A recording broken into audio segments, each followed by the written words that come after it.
Welcome to Mystery Unravelled, the podcast where we delve into the darkest mysteries and cold cases that have left communities baffled and searching for answers.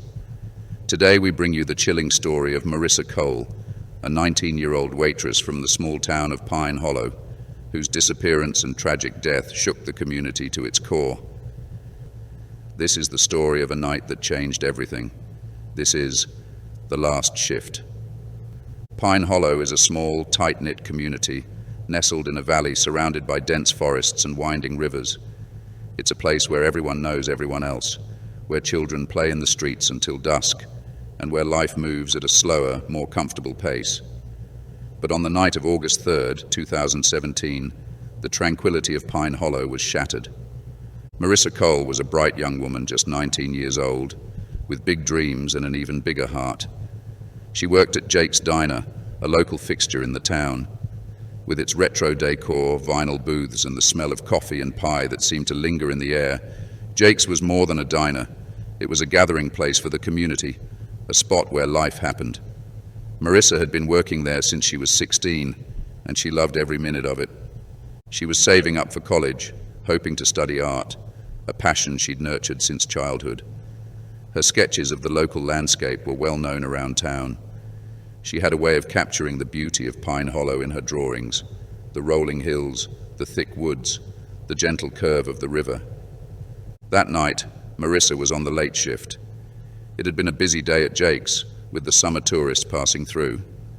By 9:30 p.m., the crowd had thinned out, leaving just a few regulars nursing their coffees. Marissa's co-worker, Lisa, was finishing up in the kitchen, and Marissa was out front, wiping down the tables and chatting with Jake, the owner. The rain had started around 8 p.m. and showed no signs of letting up. It was one of those heavy summer downpours that seemed to come out of nowhere, pounding against the windows and turning the streets into streams. Jake remembers that night clearly. He recalls watching Marissa, her auburn hair tied back in a ponytail, her eyes bright despite the long shift. She always had a smile on her face, no matter how tired she was. That night she was humming softly to herself as she worked, a habit she had when she thought no one was listening. "Why don't you head home, Marissa?" Jake had said. "I can finish up here. It's getting late and that rain isn't letting up." But Marissa insisted on staying. She said she didn't mind the rain. She liked the sound of it, the way it made everything feel more alive. She offered to close up, and Jake, trusting her as he always did, agreed. He left around 10 p.m., leaving Marissa alone to finish up. At 10:15 p.m., the last customer left, and Marissa locked the door behind him. The security footage from the diner's camera shows her finishing her tasks, counting the register, wiping down the counters, and finally turning off the lights. The grainy footage shows her walking to her car, a red 2005 Toyota Corolla, parked under a streetlight. She pauses for a moment, looking around, as if sensing something. Then she gets into her car, and that's the last time anyone saw her alive. Marissa didn't come home that night. Her mother, Diane Cole, was the first to realize something was wrong. Diane describes Marissa as responsible, always checking in, never one to worry her parents unnecessarily. By midnight, Diane was pacing the floor, calling Marissa's phone over and over, but it went straight to voicemail. She called Jake, who told her Marissa had left around 10 p.m., but there was no reason for concern.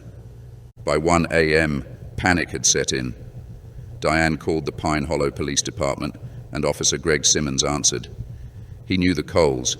Everyone in town did. He tried to calm Diane down, suggesting that maybe Marissa had stayed over with a friend, that maybe her phone had died. But Diane knew her daughter. Something was wrong. The next morning, the search began. Marissa's car was found at 7:30 a.m. by a passing driver, abandoned at the edge of Blue Pine Grove, a wooded area just outside town. The car was parked haphazardly, the driver's side door open, the keys still in the ignition. But Marissa was nowhere to be found. The discovery of Marissa's car set off a wave of fear and confusion throughout Pine Hollow. The police, along with dozens of volunteers, began to search the area. They combed through the dense woods, searched the banks of the nearby river, and knocked on every door in town. Flyers with Marissa's smiling face were posted on every telephone pole, every storefront, every bulletin board. The community was desperate for answers, but as the days turned into weeks, hope began to fade. Everyone was looking for someone to blame, and suspicion soon fell on Tommy Blake. Tommy was a drifter, a man in his mid-30s who had been hanging around Pine Hollow for a few months. He was a regular at Jake's diner, often seen sitting alone at the counter, nursing a cup of coffee, watching the world go by. He had a rough appearance, scruffy beard, unkempt hair, clothes that looked like they hadn't been washed in days. But it wasn't just his appearance that made people uneasy. It was the way he watched people, especially Marissa. Tommy had been seen at the diner the night Marissa disappeared, sitting in his usual spot at the counter. He was the last customer to leave before Marissa locked up. The police brought him in for questioning, but Tommy was evasive. He said he didn't know anything about Marissa's disappearance, that he had left the diner and gone straight back to his place, a small rundown cabin near Blue Pine Grove. But when the police checked his alibi, it didn't hold up. No one could verify his whereabouts that night. Tommy seemed nervous, his eyes darting around the room, his hands fidgeting. The more the police pressed him, the more agitated he became. But there was no concrete evidence to link him to Marissa's disappearance, and they had to let him go. 2 weeks later, a jogger running through Blue Pine Grove made a grim discovery. He spotted something partially buried under a pile of leaves near a small creek. It was a backpack, Marissa's backpack. Inside, they found her wallet, her phone, and a small notebook. The discovery reignited the investigation, and the police returned to the area, searching for any clue that could lead them to Marissa. Forensics scoured the area, but the rain had washed away any potential evidence. The phone was water damaged, and they couldn't recover any data, but the notebook was intact, and it provided a glimpse into Marissa's final days. The pages were filled with sketches, notes, and diary entries that hinted at something sinister. In her notebook, Marissa wrote about feeling like she was being watched. She described a sense of unease, as if someone was following her, always lurking in the background. She mentioned seeing a man, someone she didn't recognize, someone who seemed to be everywhere she went.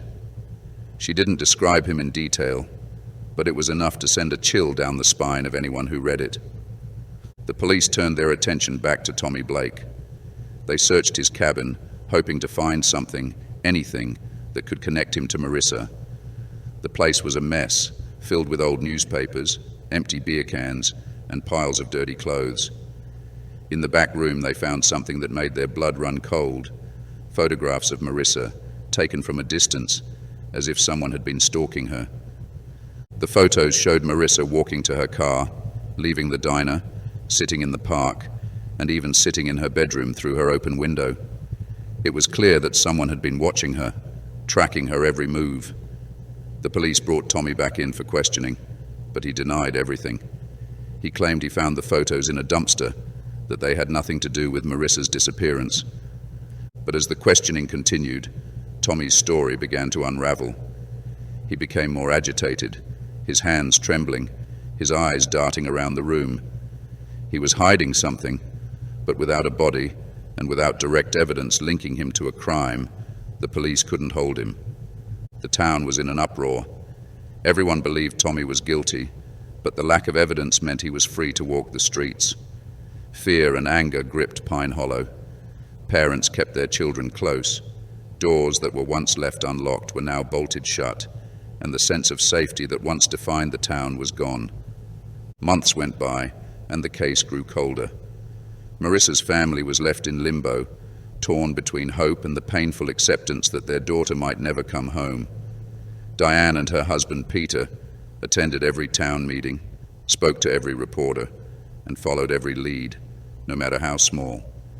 But nothing seemed to bring them any closer to finding out what happened to their daughter.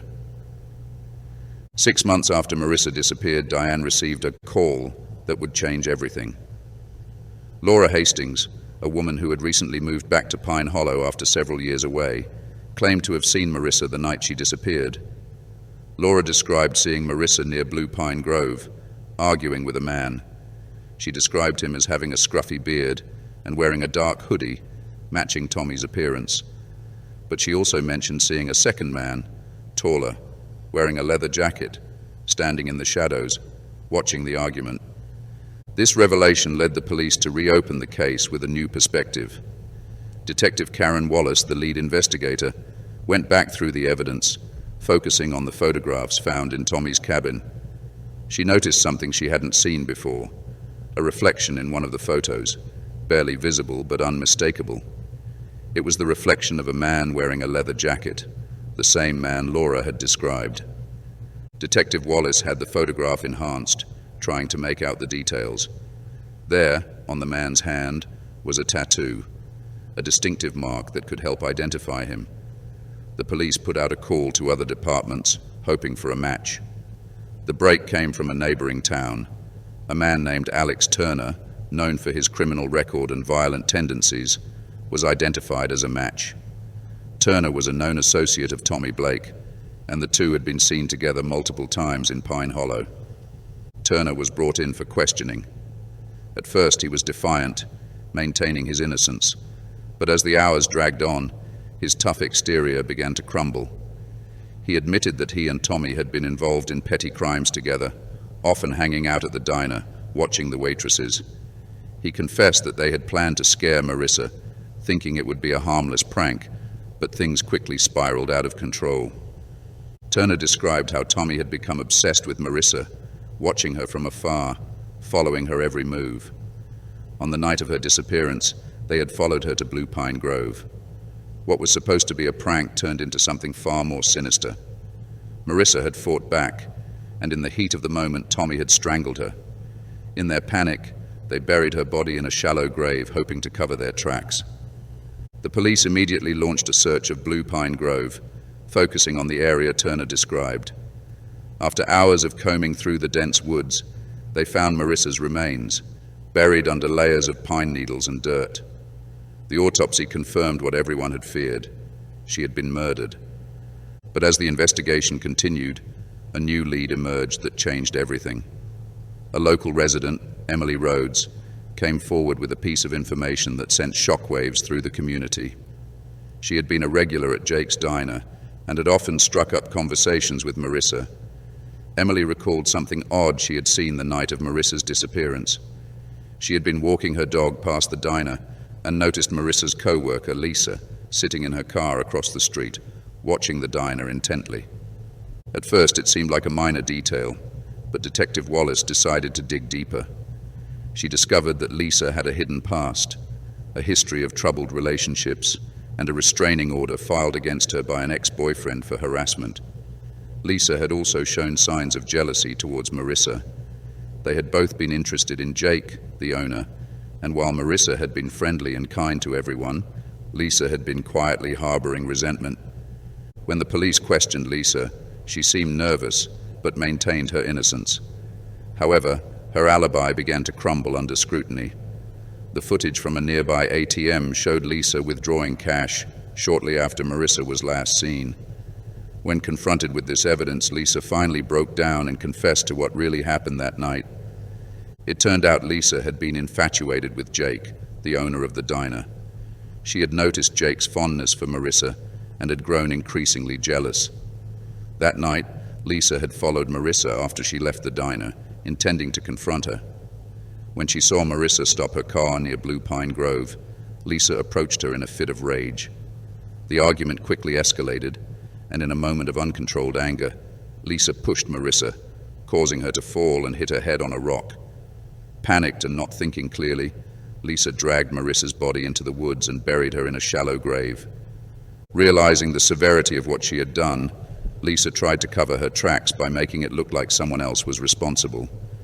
She had planted fake evidence at Tommy Blake's cabin, knowing his reputation would make him an easy scapegoat. She also manipulated the scene to suggest there had been a struggle with multiple people involved, even going so far as to tip off Alex Turner about Tommy's stalking behavior to confuse the investigation. The town of Pine Hollow was left reeling from the revelation. Lisa, who had seemed like a quiet, unassuming figure in the background, was actually the mastermind behind the entire ordeal. She was arrested and charged with second-degree murder, tampering with evidence, and falsely implicating others in a crime. Tommy Blake, who had been wrongfully accused, was exonerated but decided to leave Pine Hollow, unable to shake the stigma that had followed him. Alex Turner, who had confessed under pressure to a crime he did not commit, was also cleared of all charges. Marissa Cole's death served as a grim reminder that sometimes those closest to us can harbor the darkest intentions. Her story left an indelible mark on Pine Hollow, a town forever changed by the betrayal and tragedy of one night. Thank you for listening to this episode of Mystery Unravelled. If you have any information about an unsolved case, please contact your local authorities. Stay safe, and we'll see you next time.